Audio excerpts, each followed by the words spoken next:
பேசுகிற நேரத்தில் என்ன சொல்லியிருக்கிறார் என்று சொல்லி சொன்னா, ஹார்முஸ் ஜலசந்திக்கான 20% கட்டணத்தை நாங்கள் அறவிட மாட்டோம் என்று சொல்லி இருக்கிறார். குவைத்தில் இருக்கக்கூடிய அமெரிக்காவினுடைய ராணுவ தளங்களை நோக்கி தாக்குதல்களை இன்றைக்கு ஈரான் கடுமையாக நடத்தி இருக்கிறது. அதே போன்று பஹ்ரைனில் இருக்கக்கூடிய அமெரிக்காவினுடைய தளங்கள் மீது, குறிப்பாக அமெரிக்காவினுடைய கடற்படை தளங்கள் மீது இன்றைக்கு ஈரான் தாக்குதல்களை நடத்துகிறது. ஈரானுடைய பீகாக் மலைகள் மீது தாக்குதல்களை நடத்துவோம் என்கிற ஒரு எச்சரிக்கையை விடுத்திருந்தார். அந்த பகுதிகளில் புதிய சுரங்கங்களை ஈரான் தோண்டுவது காட்சிப்படுத்தப்படுகிறது. பாதுகாப்புக்கான சுவர்களை, பெரிய பெரிய கான்கிரீட் பாலங்களை அவர்கள் உருவாக்கக்கூடிய காட்சிகள் வெளியாகி இருக்கிறது. இன்றைக்கு ஒரு ஆச்சரியமான செய்தி வெளியாகி இருக்கிறது. அது என்னன்னு கேட்டா,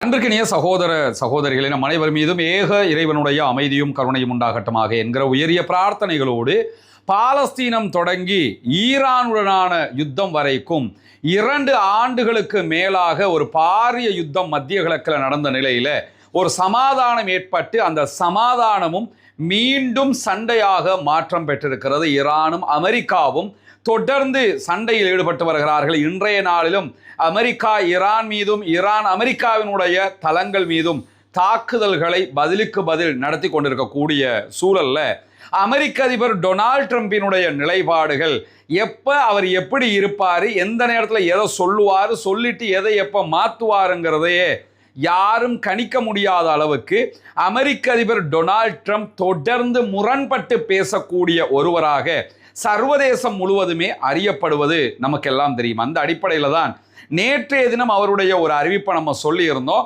ஹார்முஸ் நீர்ப்பரப்புகளில் எந்த கப்பல்கள் வேண்டுமானாலும் பயணிக்கலாம், ஆனால் ஹார்முஸை பாதுகாப்பதற்கு அமெரிக்கா தன்னுடைய இராணுவத்தை பயன்படுத்துகிறது. அதுக்கு நிறைய செலவினங்கள் ஏற்படுகிறது. எனவே நாங்கள் ஹார்முஸில் கட்டணம் வசூலிக்க போகிறோம் என்று சொல்லியிருந்தார். இதை ஈரான் சொன்னால் ஏற்றுக்கிற மாட்டேங்கிறவர், நாங்கள் அமெரிக்காவை இதுக்கு பிறகு டோல்கேட் போட போகிறோம், நீங்கள் பணம் கட்டிட்டு தான் போகணும் அப்படின்னு சொல்லி அறிவிச்சிருந்தார். அமெரிக்க அதிபர் டொனால்ட் ட்ரம்பை பொறுத்த வரையில் இப்போ ஒன்று சொன்னால் அடுத்து எப்போ மாற்றுவார்னு தெரியும். அவரே என்ன சொன்னார்னு கேட்டால், ஒரு 3 மாதங்களுக்கு முன்பதான ஃபாக்ஸ் நியூஸினுடைய ஒரு பேட்டியில் பேசும்போது, நான் இப்பொழுது உங்களுக்கு ஒரு பேட்டியில் ஒரு விஷயத்தை சொல்லுவேன், இங்கே இருந்து என்னுடைய அலுவலகத்துக்கு, ஓவல் அலுவலகத்துக்கு போகிறதுக்கு 20 மினிட்ஸ் இருக்கும், அந்த 20 நிமிஷ கேப்புக்குள்ளே நான் அதையே மாற்றி சொல்லிடுவேன் அப்படின்னு எல்லாம் அவர் பேசியிருந்தார். அதே மாதிரி ஒரு 20 மணி நேரங்கள் கழிந்ததற்கு பிறகு சற்று நேரத்துக்கு முன்பதாக அவர் விடுத்திருக்கக்கூடிய அறிவிப்பில் அவருடைய சோஷியல் ட்ரூத் பக்கத்தில் பேசுகிற நேரத்தில் என்ன சொல்லியிருக்கிறார் என்று சொல்லி சொன்னால், ஹார்முஸ் ஜலசந்திக்கான 20% கட்டணத்தை நாங்கள் அறவிட மாட்டோம் என்று சொல்லியிருக்கிறார். ஏற்கனவே அரபு நாடுகள் ஈரான் அறவிட போகுதுன்றதுல துடிச்சவங்க, இவர் அறவிட போகிறார் என்னும் போதும் மீண்டும் சர்ச்சைகளை உண்டாக்கியதோடு அதிலிருந்து பின்வாங்கி இருக்கிறார் அமெரிக்க அதிபர் டொனால்ட் ட்ரம்ப் என்கிற செய்திகள் வெளியாகி இருக்கிறது. ஈரானை தவிர மற்ற அனைத்து கப்பல் போக்குவரத்துக்கும் ஹார்முஸ் ஜலசந்தி திறந்திருக்கிறது.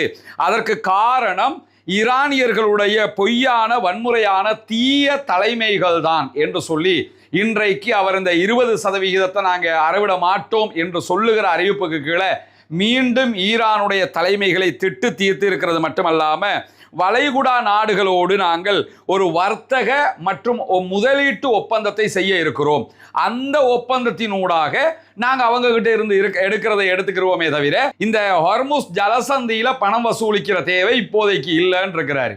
அதாவது நாங்கள் ஹார்முஸில் பணம் வசூலிக்க போகிறோம்னும் போது அரபு நாடுகள் துடிக்கிறாங்க இல்லை, அதையே நாங்கள் அவங்களோட வர்த்தகத்தில் எடுத்துக்கிறோம், பிசினஸில் எடுத்துக்கிறோம், அதே மாதிரி அவங்கள முதலீடு பண்ண சொல்லுவோம் அப்படின்ட்டாரு. ஆல்ரெடி அமெரிக்க அதிபர் அரபு நாடுகளுக்கு வந்து ஒவ்வொரு நாட்டில் இருந்தும் பல ஆயிரம் பில்லியன்களை முதலீடாக எடுத்துக்கிட்டு போயிட்டாரு.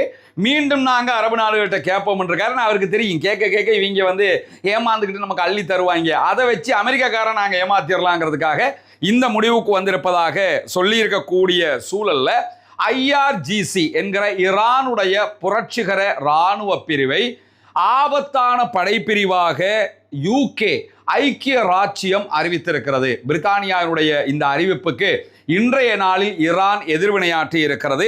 ஈரானுடைய வெளியுறவு அமைச்சகம் வெளியிட்டிருக்கக்கூடிய அறிவிப்பில் இதற்கு கண்டனங்களை வெளியிட்டிருப்பது மட்டுமல்ல, இந்த நடவடிக்கை நியாயமற்றது, பொறுப்பற்றது என்றும் கண்டித்திருக்கக்கூடிய அதே நேரத்தில் IRGC ஈரானுடைய ஆயுதப்படைகளின் அதிகாரப்பூர்வ ஒரு அங்கம் என்பதை தெளிவுபடுத்தி இருப்பதோடு மட்டுமல்லாமல் ஒரு அரச நிறுவனத்தை குறிவைப்பதன் மூலமாக பிரிட்டன் சர்வதேச சட்டத்தை மீறி இருக்கிறது என்று சொல்லி இன்றைக்கு ஈரானுடைய வெளியுறவு அமைச்சகம் குற்றம் சாட்டி இருக்கக்கூடிய செய்திகளை நம்ம பார்க்க முடியும். உண்மையிலேயே ஈரானுடைய IRGC என்பது ஈரானின் இராணுவத்தின் ஒரு பகுதி தான். ஈரான் போர்சஸ் தனியா இருக்கிறாங்க, IRGC தனியா இருக்கிறாங்க. ஆனா இது அத்தனையுமே அரசாங்கத்தினுடைய படைகள், ஏதோ ஒரு தனி குழு கிடையாது. அதனால UK இதை தடை செய்தது நாங்கள் ஏற்றுக்கொள்ள முடியாது என்று சொல்லி கண்டித்திருக்கக்கூடிய செய்திகளை பார்க்க முடியும். இந்த கண்டனத்திலால ஒன்று ஈரானுக்கு பெரிய லாஸ் வந்துடும் அந்த மாதிரி எல்லாம் கிடையாது. இந்த படையில் இருக்கக்கூடியவங்க வெளிநாட்டு பயணங்கள் UKக்கு போக முடியாது, அல்லது UKயோடு இருக்கக்கூடிய நாடுகளுக்கு போகிற நேரத்தில் பிரச்சனைகள் ஏற்படும். இது எல்லா நாட்டு இராணுவங்களுக்கும் பெரும்பாலும் ஏற்படக்கூடிய பல பிரச்சனைகளில் ஒன்றாகத்தான் நம்ம பார்க்க முடியும். இப்படியான ஒரு சூழல்ல தான் மேற்கு ஈரானுடைய மஹ்ஷகர் பகுதிகளிலையும் அபாதான் மீதும் அமெரிக்கா இன்றைக்கு தாக்குதல்களை நடத்தி இருக்கிறது என்கிற செய்திகள் வெளியாகி இருக்கிறது. ஈராக்கு அதே போன்று குவைத்துக்கு அருகில் இருக்கக்கூடிய ஈரானுடைய எல்லை பகுதியில் சண்டை தீவிரமடைந்து வருகிறது. இந்த பகுதிகளில் தான் அமெரிக்கா பல தாக்குதல்களை நடத்தி வரக்கூடிய சூழல்ல புதிய அமெரிக்க தாக்குதல்களாக இந்த தாக்குதல்கள் இடம்பெற்றிருப்பது மட்டுமல்லாமல் மத்திய கிழக்கினுடைய மிக பழமையான எண்ணெய் சுத்திகரிப்பு நிலையத்தை கொண்டிருக்கக்கூடிய அபாதான் நகரத்தின் மீது இன்றைக்கு அமெரிக்கா தாக்குதல்களை நடத்தி இருக்கிறது. துறைமுக நகரமாக அறியப்படுகிற மஹ்ஷகர்லையும் இன்றைக்கு அவர்கள் தாக்குதல்களை நடத்தி இருக்கிறார்கள் என்கிற செய்திகள் பதிவு செய்யப்பட்டிருக்கிற அதே நேரம் இந்த வீடியோவை நம்ம ரெக்கார்ட் பண்ணி கொண்டிருக்கக்கூடிய இந்த நேரத்தில் ஈரானுடைய சிரிக் பகுதிகளிலையும் அமெரிக்கா தாக்குதல்களை நடத்துகிறது என்கிற செய்திகளும் வெளியாகி இருக்கிறது. இப்படியான சூழல்ல தான் இன்றைய நாளில் குவைத் வெளியிட்டிருக்கக்கூடிய அறிவிப்புல குவைத்துக்கு எதிரான ஈரானுடைய தாக்குதல்களை தடுத்து வருகிறோம் என்று அறிவித்திருக்கிறார்கள். குவைத்தில் இருக்கக்கூடிய அமெரிக்காவினுடைய இராணுவ தளங்களை நோக்கி தாக்குதல்களை இன்றைக்கு ஈரான் கடுமையாக நடத்தி இருக்கிறது. அதே போன்று பஹ்ரைனில் இருக்கக்கூடிய அமெரிக்காவினுடைய தளங்கள் மீது, குறிப்பாக அமெரிக்காவினுடைய கடற்படை தளங்கள் மீது இன்றைக்கு ஈரான் தாக்குதல்களை நடத்துகிறது. அதே போன்று ஜோர்டானில் இருக்கக்கூடிய அமெரிக்காவினுடைய தளங்கள் மீதும் ஈரான் மிக கடுமையான தாக்குதல்களை பதிலடியாக அமெரிக்காவுக்கு கொடுத்து கொண்டிருக்கிறது என்கிற செய்திகள் வெளியாகி இருக்கக்கூடிய சூழல்ல தான் அமெரிக்க அதிபர் டொனால்ட் ட்ரம்ப் நேற்று வெளியிட்டிருந்த ஒரு அறிவிப்பில் ஈரானுடைய பீகாக் மலைகள் மீது தாக்குதல்களை நடத்துவோம் என்கிற ஒரு எச்சரிக்கையை விடுத்திருந்தார். இந்த எச்சரிக்கைக்கு இன்றைக்கு ஈரான் மிக கடுமையாக எதிர்வினையாற்றி இருக்கிறது. அது தொடர்பாக ஈரான் வெளியிட்டிருக்கக்கூடிய அறிவிப்பில் ஈரானுடைய பீகாக்ஸ் மலைப்பகுதிகளில் அமெரிக்கா தாக்குதல்களை நடத்தினால் அதற்கு அமெரிக்கா எதிர்பாராத வகையில் எங்களுடைய பதிலடி காத்திருக்கிறது என்று சொல்லி இருக்கிறது. மூத்த ஈரானுடைய பாதுகாப்பு வட்டாரம் CNN இந்த தகவல்களை தெரிவித்திருப்பதை CNN உறுதிப்படுத்தி இருக்கக்கூடிய செய்திகளை பார்க்க முடியும். அமெரிக்க அதிபர் டொனால்ட் ட்ரம்ப் தன்னுடைய அச்சுறுத்தல்களை செயல்படுத்துவதற்கு வந்தார் என்று சொன்னால் பேரழிவுகரமான தாக்குதல்களை எதிர்கொள்ள வேண்டி வரும் என்று சொல்லக்கூடிய ஈரானுடைய தலைமைகள், அதற்கான விலையை அமெரிக்க வீரர்களும் அவர்களுடைய பிராந்திய கூட்டாளிகளும் கொடுக்க வேண்டி வரும். அமெரிக்கன் போர்சஸ் மேலேயும் அட்டாக் பண்ணுவோம், அதே நேரத்தில் அமெரிக்காவினுடைய பிராந்திய கூட்டாளிகள்னா அரபு நாடுகள், அரபு நாட்டில் இருக்கக்கூடிய தளங்கள் மீது மேலதிக தாக்குதல்களையும் நடத்துவோம் என்று சொல்லக்கூடியவங்க இந்த மலை மீது தாக்குதல் நடத்துவதற்கு மிக அதிகமான எதிர்ப்பை வெளியிட்டிருப்பதை பார்க்க முடியும்.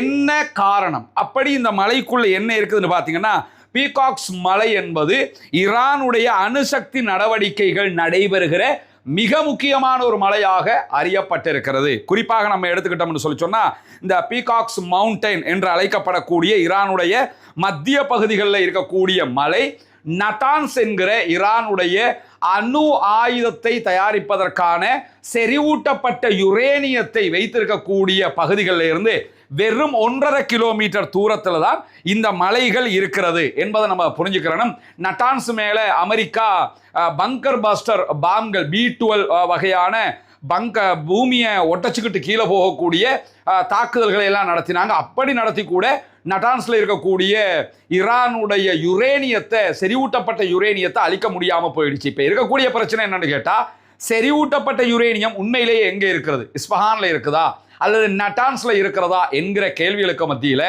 அமெரிக்காவும் அமெரிக்காவினுடைய தலைமையும் தற்போது வந்திருக்கக்கூடிய முடிவு என்னன்னு கேட்டால், இல்லை, இந்த செறிவூட்டப்பட்ட யுரேனியம் பீகாக்ஸ் மலைகளுக்குள்ளதான் இருக்கிறது என்கிற ஒரு இடத்திற்கு வந்திருக்கிறார்கள். இதற்கான காரணம் என்னன்னு கேட்டால், ஆழமான நிலத்தடி வசதிகள் இந்த மலைக்குள் உருவாக்கப்பட்டு இருக்கிறது. அணு செறிவூட்டலுக்காக வேண்டிய செய்யப்பட்டிருக்கிறது.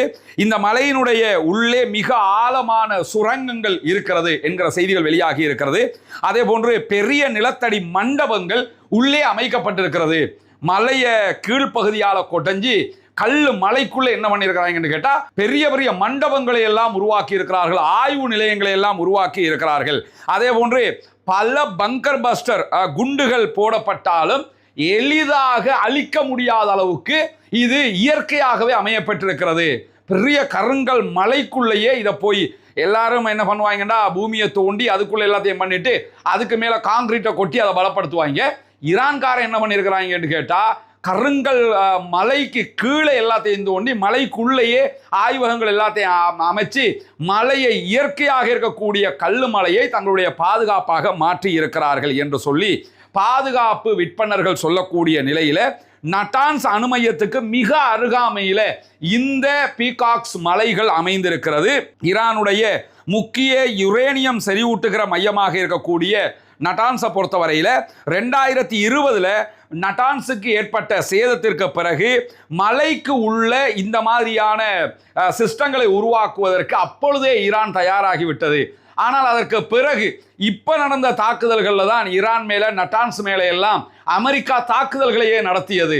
எனவே ஆல்ரெடி அவங்களுக்கு அங்க எஃபெக்டிவ் ஏற்பட்ட காரணத்தினாலேயே இந்த காரியங்கள் எல்லாம் செஞ்சு முடிச்சுட்டாங்க என்கிற நிலையில அணு திட்டத்துடன் தொடர்புடையதாக இந்த பீகாக்ஸ் மலைகள் சந்தேகப்படுவதற்கான காரணம் என்னன்னு கேட்டா சர்வதேச அணுசக்தி நிலையம் இருக்குதா இல்லையா, IAEA என்று அழைக்கப்படக்கூடிய அமைப்பு. இந்த அமைப்பினுடைய ஆய்வாளர்கள் இந்த இடத்திற்கு நேரடியாக போய் ஆய்வு பண்ணணும்னு கேட்குறாங்க.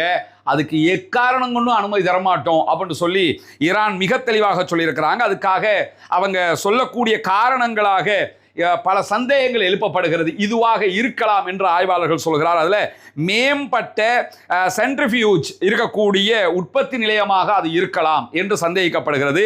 யுரேனியம் செறிவூட்டுகிற ஒரு மையமாக இதுதான் உண்மையில் இருக்கலாம். நம்ம நட்டான்ஸ் அல்லது இஸ்பஹான் அமெரிக்கா நம்பிக்கிட்டு இருக்குது.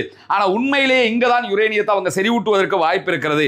அல்லது உயர்தர செறிவூட்டப்பட்ட யுரேனியத்தை பாதுகாக்கிற இடமாக இதை அவர்கள் வைத்திருக்கிறார்கள் என்கிற சந்தேகங்கள் எல்லாம் வலுத்திருக்கக்கூடிய நிலையில தான் செயற்கைக்கோள் படங்கள் வெளியாகி இருக்கிறது. அந்த படங்கள் பிரகாரம் அந்த பகுதிகளில் புதிய சுரங்கங்களை ஈரான் தோண்டுவது காட்சிப்படுத்தப்படுகிறது. பாதுகாப்புக்கான சுவர்களை பெரிய பெரிய கான்கிரீட் பாலங்களை அவர்கள் உருவாக்கக்கூடிய காட்சிகள் வெளியாகி இருக்கிறது.